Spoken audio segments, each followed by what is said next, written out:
All right, let's focus on our conversation this morning on standing on guard, where we talk about all security matters related to the elections and away from that as well. First up, I want to introduce my guest, beginning from my immediate left, George Musamali, security expert, and for the first time on my panel, Byron Adera, ex-Special Service Forces and security expert. I hope I got that right.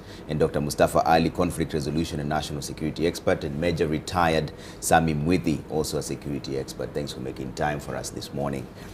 We have a lot of things to talk about, three of them actually to be precise. The KDF being accused of not stopping the charcoal sale, the Kenyan police being ranked third worst in the world, and the AU beginning to withdraw troops by the end of this year, about 1,000 troops from Somalia. Are they ready? But let's start with the first part. The Kenyan police are the third worst in the world. That's according to a new international report.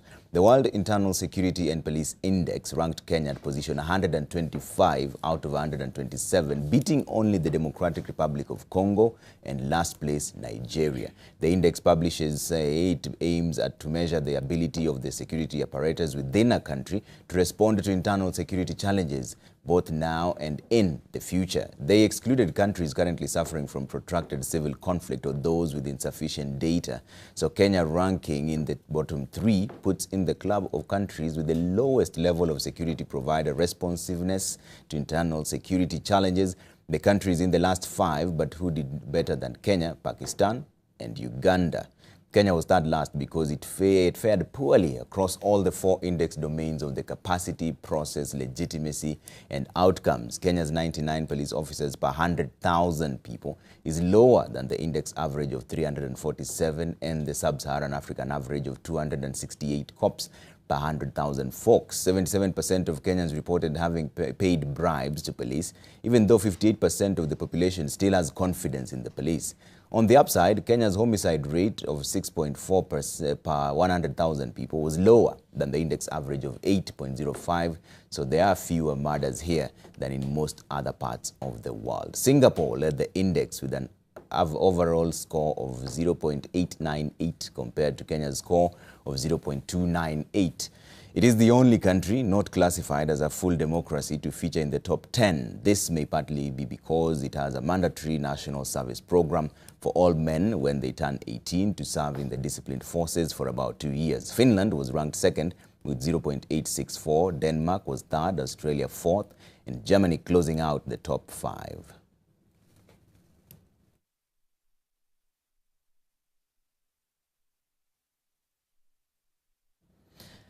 Well then, George, I'll start with you. Does that surprise you? I think and are you disappointed being a Kenyan? This should not surprise me, and I'm not disappointed as a Kenyan, because even you, I don't think you're surprised by this. This is something that we've known for quite a long time, and that formed the basis of Agenda 4 in the Kriegler Commission, because we accepted that we have the problem in the police service, and we needed to reform the police. We came up with so many measures that were supposed to put into place to make the Kenya police a service that is accountable to the people. And we even went ahead and said that this is not a police force. Let's change the name and make it a police service. We've tried all efforts, and we talked about the numbers. We've seen a mass production of police from the APs, which what we've been trying to train 10,000 policemen every year. Look at the numbers. We say that we are going to equip the police. We've seen vehicles being bought for the police.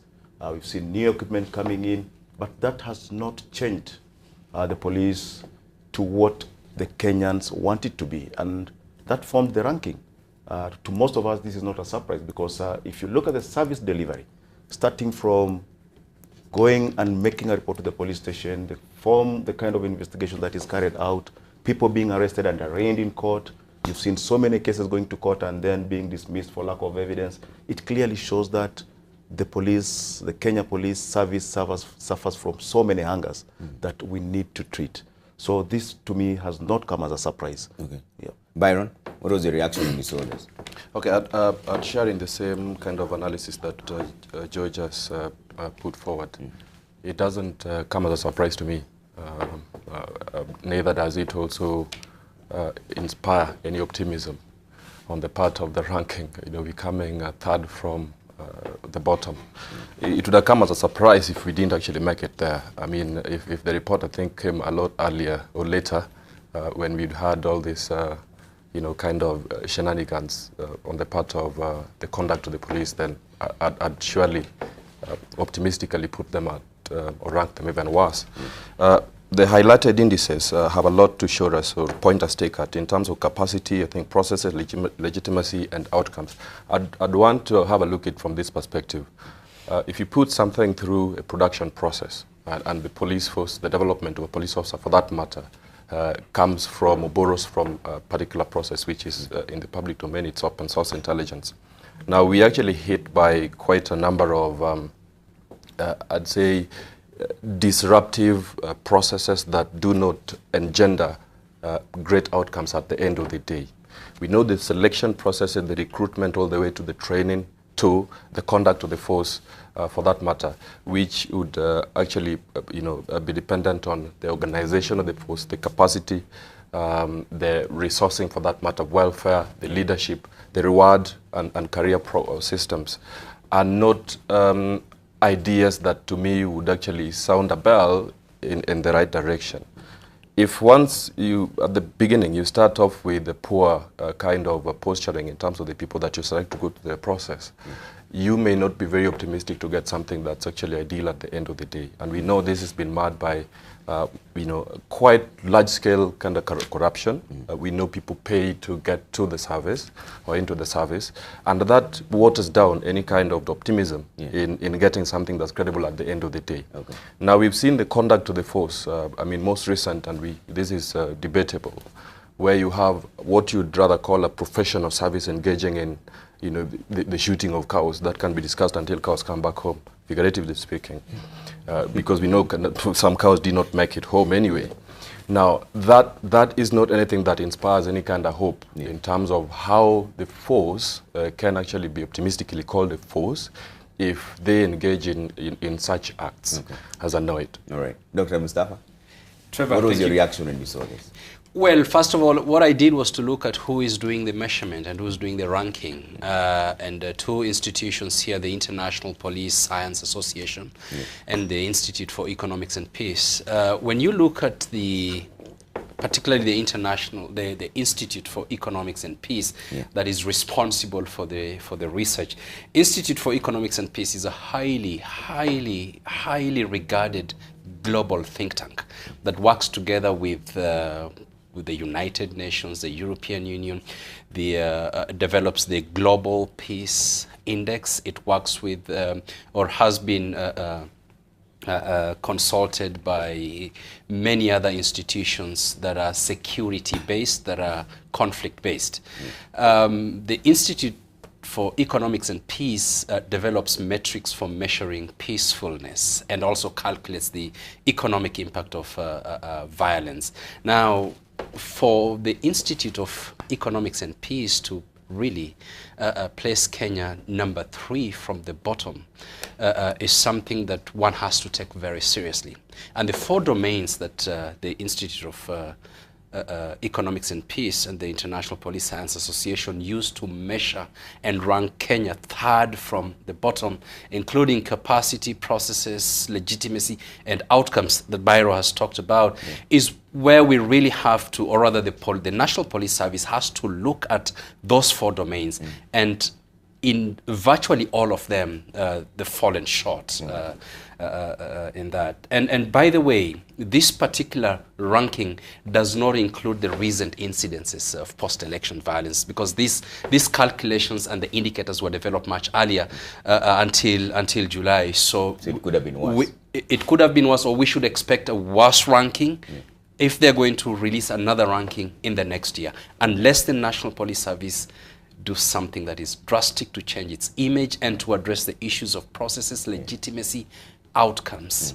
We'll be talking about those one by one and find out where they need to improve. But Major, are you disappointed by this, having been in this service for over 30 years? Thank you, Trevor. First of all, let me thank you once again for inviting me here again. And allow me to send my best wishes to all candidates who are doing Form 4 in Kenya, specifically to Nyai Secondary School, where I'm a member of BOG and Matiri Girls and the Kiriri in Tharaka Nithi County. And let me categorically say that I am not a KDF spokesperson, neither am I a police spokesperson. I'm just a war veteran, a military retiree officer. Back to your question, I think I'm not very conversant like my colleague here, Dr. Mustafa, in the rankings of the police force. I'm not very concerned. But to me, what I think, if there is something which is being said to our institution, then the police force needs to do something.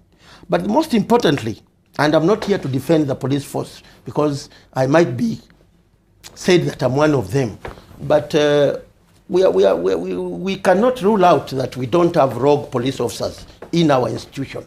They are there. But quite often I find that I find it not very happy for most of the institutions or people, individuals, always attack the policemen. These guys are doing a very good job. However, there are some criticism, but they are doing a good job. This is a policeman who guards you at night, who gives you security, but when anything happens to him, nobody comes out and defends the police. We have few rogue ones, but we cannot virtually say all of them are bad. I think they are doing a good job. I think they are going. If politics are not taking part in the discussion, I think our police force are doing a very good job. And where the credit deserves, we should give credit to policemen. They are doing a good job, Trevor. George, that's my point. Is that your taking as well? The major says that maybe we are being a bit too harsh to the police force because there are few rogue elements, but not all of them. I think we should look at the index that was used by the researchers because they're talking about processes, they're talking about legitimacy. And when you talk about the processes, what are these processes that you're talking about here? What are we discussing? And I think it all comes down to policing. What is the role of the police to a nation? And my worry, from my own experience, because I served in this service for very good years, I was part of the training team for the police, and the process starts from recruitment, as Byron put it. Are we getting the right people into the service? Majors come out and say we might have a few rogue policemen. But if you look at what Kenyans go through every other time they have an issue with the police, you'll agree with me that it's not a few, but we have commercialized police service in this country. And this is why we are talking about the processes here. Only the other day, we had a person who had 8 pending cases still moving around. Warrants of arrest had been issued by courts. These warrants were still in force. And still you'll find that this person had the audacity of even facing media and talking about witnessing very crucial accidents. But still he was not picked. So what we are talking about here is actually we should accept that we have a problem. Let us not hide our heads in sand. And as I said earlier, we had a commission that was formed to look into several things after the post-election violence of 2007, 2008. And part of that, the report recommendations were that we need to reform the police. The reason for reforming the police is that we have so many gaps within the police service that needed to be changed, especially starting from the human resource. From the human resource, we need to look at the welfare of the policemen. We have also to look at the equipment. But have we dealt with this? We've not been able to achieve anything even after that report, because we looked at the what we call the vetting of the policemen. What came out of that? Did we manage to weed out the rogue police officers from amongst the force or from the service? We did not achieve that. We've seen equipment coming in. What have we achieved with this? We've seen that we were below the UN ratio when it comes to terms of numbers. We said let us increase the numbers of the policemen out there on the beat. We've been recruiting 10,000 policemen every year for the last 4 years. What have you achieved with this? Because right now, you'll still find that we do not have enough policemen on the streets patrolling. And if you look at the way we operate, operational capacity, let's talk about Laikipia. What happened in Laikipia? I think we are still far, far away below to achieving a model police service. And I'd like to bring in an example of Georgia. Georgia had the same problem that we're having right now in Kenya. And they took the bull by the horn. worked on the police service, and right now, as we speak, Georgia has a model police service in this world. So I think we should just accept that we have a problem and go out to deal with this problem. Okay. And Byron, you're the one who brought up the issue of recruitment, and that essentially lies in the first issue that the index has brought up, which is capacity. Would you think it's about time we reviewed the kind of forces that we get in the kind of people that we get into the forces? Because also the other question that I've had is that people who are ex-Form 4s doesn't necessarily translate to lack of intelligence. So it's not that we need people from graduates or anything like that. So how do we balance that capacity issue? Okay, capacity issue is multifaceted. Yeah. And when the report, and I think I'm in disagreement with what the Major Retired said, that we have a very, very good, kind of force and a few rogue elements. I mean, the failures that have been highlighted by this report that is a product of an intensive kind of research. To say that this research is just something that you can wish away is more like saying that Albert Einstein was just a clever man. This is something that took quite a bit of time and investment in space and time to put together. And the sooner we agree and appreciate that we have a problem that needs to be sorted out, then we basically have a very bleak future with our police force. And I think majorly with the kind of people that we actually front to join the force. So it's not a question, as much as everybody would want to say it, that capacity is about having numbers on adding numbers. It's majorly about improving what we have and then making sure that the foundational force that we have is good enough to have any numbers that are on top of them being effective and efficient in what they do thereafter. Now, in terms of capacity, it starts right from the recruitment stage. And I said that has been marred by a lot of other things other than the fixation on the right scoreboard. So we are basically starting off the blocks from a completely different kind of what the process is put in place. So you have, and you may bring up all these other factors of if a Form 4 would be actually fit for the system or not. And I think what was highlighted in Singapore is the fact that we got a mandatory kind of training that more like what we had early in terms of NYS. Yeah. But then this can be argued this way and that way. But right from the onset, I joined the army and someone saw in me that I had the right kind of character to be in there. There's a very intensive process of selecting or weeding off the dreamers and picking off from a bunch of guys the best. So the best fit, and this is not just going to the market to get the best tomatoes out of a bunch of others. There are people who've been trained, so they have that natural knack for getting the best out of a particular pack. And there's matrices, okay? So run a couple of kilometers, you do as many push-ups as possible, you do several sit-ups. That is just the preliminaries. Yeah. And then other things come into play. I mean, when the US was faced with a need to get in more men to go into a world war fighting, they did not just say that we need everybody to come in and carry guns on their shoulders and go out there to fight, okay? And I think that is what informed what psychologists now call a critical incident technique that was employed by then Colonel John C. Callahan, okay? So it looked at how a candidate has that instinct at what he's supposed to do. They do not need to be the people who are going to get into the system and get themselves killed. You're looking at someone who's going to survive in this system, have the right kind of character and temperament to do the right job.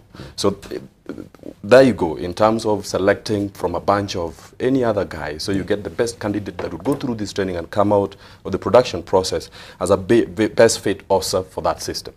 Then you go into the next question as to how relevant that training is. I mean, you could, and I think this is what actually affecting the force. Other people would call it, I think, a fortress mentality. That the closed in and they're thinking, we're the best. The bosses and the commanders at different levels think that we do not need to learn from someone else, okay? Tuckman in a journal, The Folly of the Kings, called it, I think, wooden-headedness. So fixation on a particular form of opinion or narrative that we okay, and I think it's also being fueled by other forces. Like if you get people who actually may be misinformed in a way or another, suffering from delusional attitudes, and who would support the force in what they're doing, okay? We all know that you do not shoot and kill cows. Armed cows for whatever reason or for whatever case someone called them. And we've seen people, being butchered and all sorts of things, which actually not in line with what a professional soldier, professional police officer should actually do. Now, this comes to to place in the whole marketplace of ideas very dysfunctionally with what the force would actually be viewed. And here we have legitimacy, along all those four extremes. It's a score of, an E for that matter. Now, how legitimate in the face of the people, which is the national will, we'll get to the legitimacy part. Let's handle the capacity, then we'll go one by one. The capacity, process, legitimacy, and then outcomes. And Dr. Mustafa, capacity. How do we ensure this is stepped up so that it's up on the international standards? Because capacity, like Byron is saying, is multifaceted, because you will talk about the training, we'll talk about the numbers, we'll talk about the recruitment itself. We have measures of which have to be adhered to before the recruitment is done, but sometimes that is circumvented one way or another depending on who you know. Yeah, Trevor, just focusing on capacity as one of the four domains that the Institute for Economics and Peace and the International Police Science Association have raised. I think we need to look at that. First of all, I agree with all my colleagues have said. We need to look at that as something that is going to help the police. So the police service should study that index and the report very carefully, because when they are talking about capacity, they are talking about capacity from a number, or rather bringing out a number of issues. Now, the key one here, and this is important, and this is what, this should not be blamed on the police itself. And here it is, the equipment and the building of the capacity for police to investigate and close cases for murder, for example, the forensic laboratories. Now, if you recall that monies were allocated to actually build a forensic laboratory to help build the police capacity way back in early 2002, 3, 4, 5. Probably the entire of that monies were actually pocketed in the famous Anglo leasing corruption scandals. And that in itself then tells you that the police have not been able to actually investigate crimes successfully to a point where then the prosecutors can prosecute and the criminals can be incarcerated. If you look at the United Kingdom, for example, there are many cases or there are many criminal cases, but virtually almost all the criminal cases that are investigated actually are prosecuted. Some are dismissed at the court, but majority of those criminals actually are taken to task. There's one shire in the United Kingdom that is famous for prosecuting successfully 98% of all murders in the United Kingdom. This is a shire in the United Kingdom. Can you say of the same in Kenya? If somebody is murdered somewhere, do we, or rather, do we see majority of murder cases successfully prosecuted in our court, through our court system? The answer is no. In Japan, you would find hardly a single murder that is not successfully prosecuted. Now, this is part of the capacity that we are talking about. For a police officer, for a detective to successfully investigate, they need equipment. They need to have the capacity to do that. And so we should not blame the police entirely in this particular aspect, but we need to blame the system. We need to blame the corruption within the system that also denies the police the equipment and the capacity to be able to do their work properly.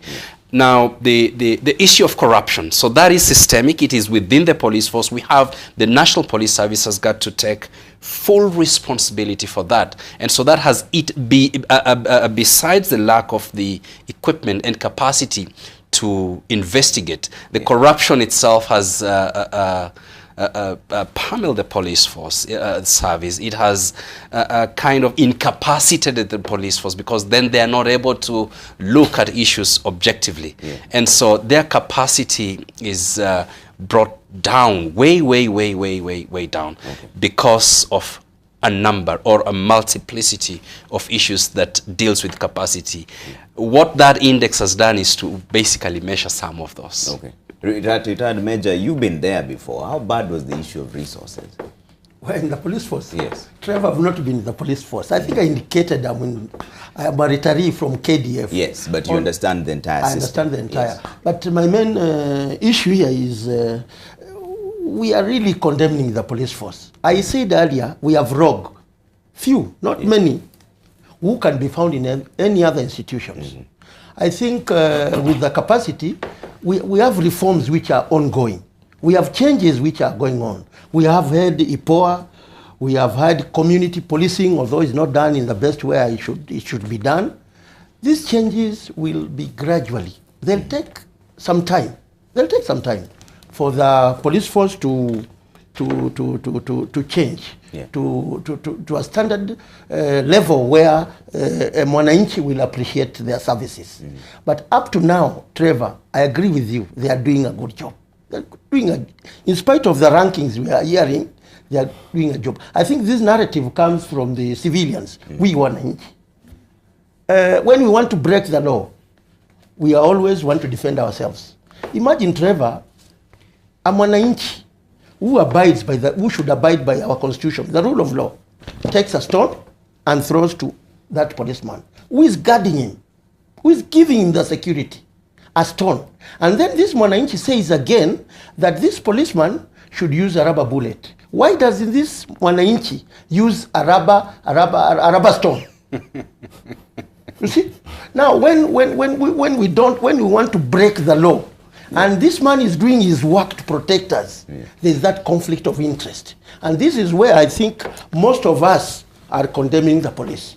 I think what should be done here is to try and effect the changes that we want. And it is not the local policeman there. It is up there. The policymakers, the ward strategists, they should do something about this. We have a lot of good equipment to the police, and they are training on that one, and they are doing a good job. Okay. But when we want to break the law, and the policemen here defending the same law, what do you think we shall say to the entire? We shall have a very negative attitude towards the police. And this is where I'm standing very firm to say that we are not giving the policemen their right, they deserve that right to be heard, and we are not doing a good disservice to the police. Condemning all the time police, even the NGOs, when they give out the numbers of those civilians who have been killed by the policemen. Most of the time they incline to the civilians. They don't say, this policeman has been killed in what way.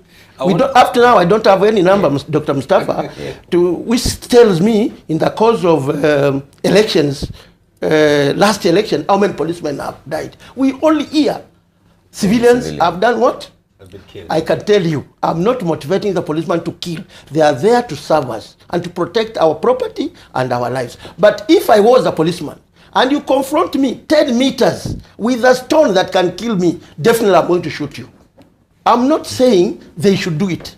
But now we are condemning too much, and they're doing a very good job. We are not looking at the positive side of the police service. Isn't that excessive use of force, Major? If 10 meters force, away from how excessive you're is that supposed to force? be trained to arrest this person or incapacitate them at the worst. But sometimes, Trevor, when you aim a gun at a civilian, you don't know where it is. They are trained to aim those areas which are... But sometimes they're human. They're not angels. What I'm saying, Trevor, let us not condemn our force. Okay. Let us also take credit to where the credit is. Let's start with George, then I'll come to Mustafa. I think, Major, you're getting it wrong here. We are not looking at the individual policeman.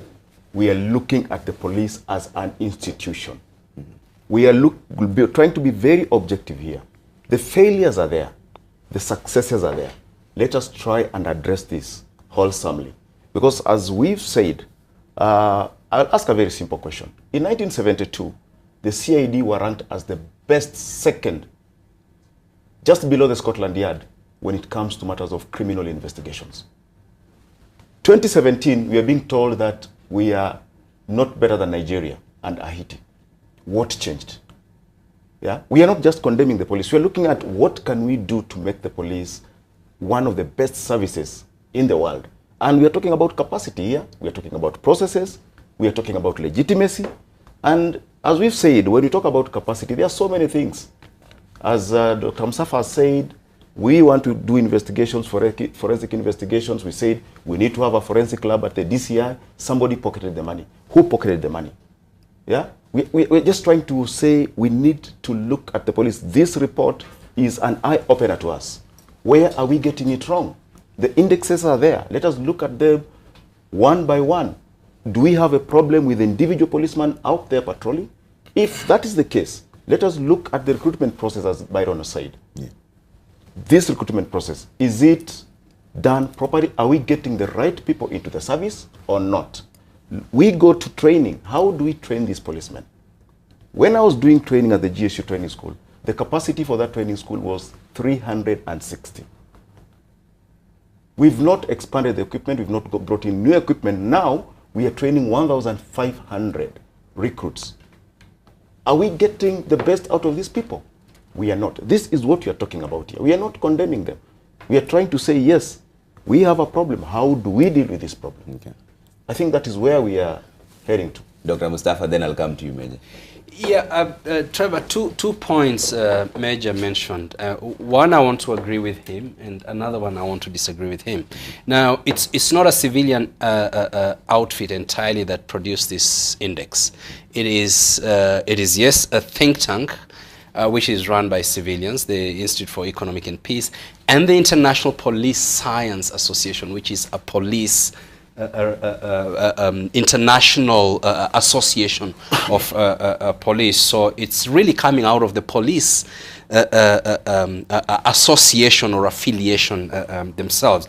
Now, on the question of, and this is where I'm saying that we shouldn't blame the police entirely. Part of the service, or some of the servicemen, are culpable, definitely, but we shouldn't be blaming the police entirely. If you look at some of those countries that are ranked in top 10, if you look at the way the population behave, for example, in Singapore, you'll find, or in Norway, Finland, or in Japan, perhaps one in 100,000 often break the law. Yeah. So people rarely break the law. People are not disobedient in those countries.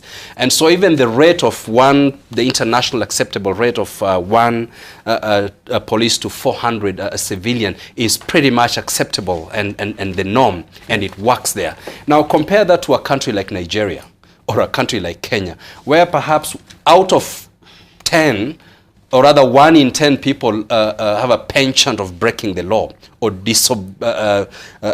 engaging in disobedience or in criminal activities. Yeah. If you in a population where 1 in 10 breaks the law, and another country, a population of 130 million, 1 in 100,000 breaks the law, you will definitely need more policing and more policemen and women in that country where, or community where 1 in 10 is breaking the law all the time. And so part of the reason is that the police is also overwhelmed. The police is overwhelmed in terms of aside of the capacity issues, that they are not able to deal with everything. And so as a population, and this is what Major is talking about, that if we keep on just breaking the law and looking at the police as the enemy, yeah, and everywhere, every corner we cut shortcuts, at each corner we are stealing something, we are pickpocketing, you are assaulting somebody, the police may not be able to deal with all these issues. And therefore then we need a lot more than the 1 in 400 to deal with those issues. Yeah. And so some of those metrics are actually considered in the measurement. And so to help the police, Kenyans have to be law-abiding, follow the rule of law, yeah, rather than just breaking the law and then waiting or escaping to, not to be arrested. Look at the traffic. There are people who have formed WhatsApp groups to drivers rather, who then would communicate where the police patrol is, or NTSA, so that they can go and continue drinking and driving at night and still dodge those patrols. And Kenyans do that knowingly. Yeah. So we have to blame ourselves as well as part of this community. But all said and done, the police have got to take a higher responsibility for this. Byron, should we talk about the people now, because they seem to be the ones fostering this? One of the issues that was brought up in this index was corruption. It's Yes. the people, it's the citizens who give out that money. Absolutely, and it's well beyond corruption. It's a lot of other things apart from just money changing hands. Yeah. It's a couple of other things. I mean, as we drag along in the service, we would have a relative call you, when these recruitments come up and they mention something like, we have this boy back home. Basically, he didn't perform that well, but he's now gotten himself into drugs and some very bad kind of relationships here and there. We think he's fit for the army. We think he's fit for the police. So part of the problem and where you get the cannon fodder, I mean the raw material to go through the production process, be it the police or the army, has a lot to do with what the society in general.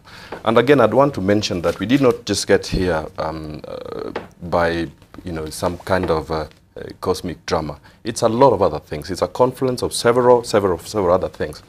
Ideally, I'd want to weigh in on how the police is actually postured and their job description. To say that if when someone is faced with a situation where he's got to now squeeze that trigger, that it can be something that is symptomatic to a level of carelessness is to actually miss the point. Professional training of a security operator, for that matter, ensures that you are actually at a certain level of professionalism, be it marksmanship, be it that split-second judgment that may mean a lot, because in this particular trade, a life might be lost. Okay, and the situation I think we're talking about here, and I think which the research really capitalized on and got off this kind of a measurement is not the very many, if you wish, success stories. It's the ones that got us to a point where they thought this is failing, and it's not just failing; it's failing catastrophically. To get to a level where you ranked as an E, the failing is in large scale. We're starting off from that block, that the failing is large scale. And so if it's large scale, it's not a few rogue elements in the force that are actually contributing to this kind of judgment at the end of the day. It's a lot of people who come together, and it's an organization for that matter. May not be written in any kind of a training or educational catalog that George, train people off, okay? But it's something that's been coined because we do not have that authenticity. And we know in any kind of involvement, if it has to be professional at the end of the day, there's got to be authenticity. You're not going to be using a pinhole camera right now at NTV and you expect to have some very great viewership at the end of the day. It's got to be something that's going to be very consistent with what you want to achieve at the end of the day, okay? We now know with the level of corruption, yes, the populace is to blame. Because if someone were to stick their hand up in the air and say, like, I'm totally incorruptible, I don't want to go through all the processes of prosecution if I'm caught, on the wrong side of things, rather than pay someone 1,000 shillings or 2,000 shillings before I get to that point, then we definitely are going to get somewhere, okay? But that is a very ambitious kind of step that's got to be taken, and it depends on our culture. I mean, Kenya is reeling in a very bad inertia in terms of what, if you think about the culture that we've actually schooled ourselves in or socialized ourselves in. Okay, now we get to a point where we're thinking the people that need to take a higher kind of position that are charged with this job of restoration of law and order, keeping of that law and order, safety and security of property and lives, are actually taking steps that are going to be dysfunctional to what they want to achieve at the end of the day. How would killing or shooting at cows at the end of the day going to play out in the marketplace of ideas among the pastoralists, whose lives are purely dependent on this livestock, whose livelihoods, whose kids that are going to school are dependent on the livestock for school fees and all the rest of it. Now, that is a debate for another day, perhaps.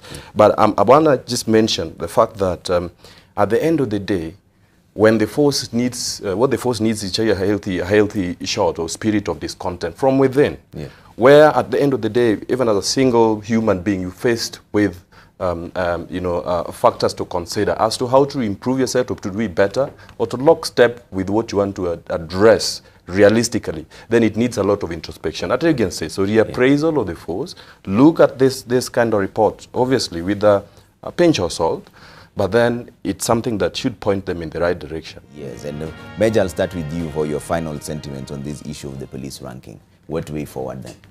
I think, Trevor, let us agree, like my colleagues have said, there's a problem in the police force, which emanates maybe from the capacity building the top commanders there, they're administrating the whole institution.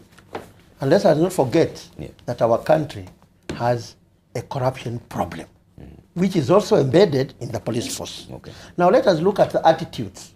Attitudes both for the civilians and the police officers.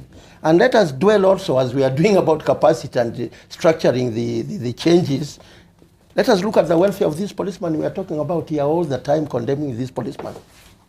Okay. Let us look at the motivation that the country is giving to these policemen or women.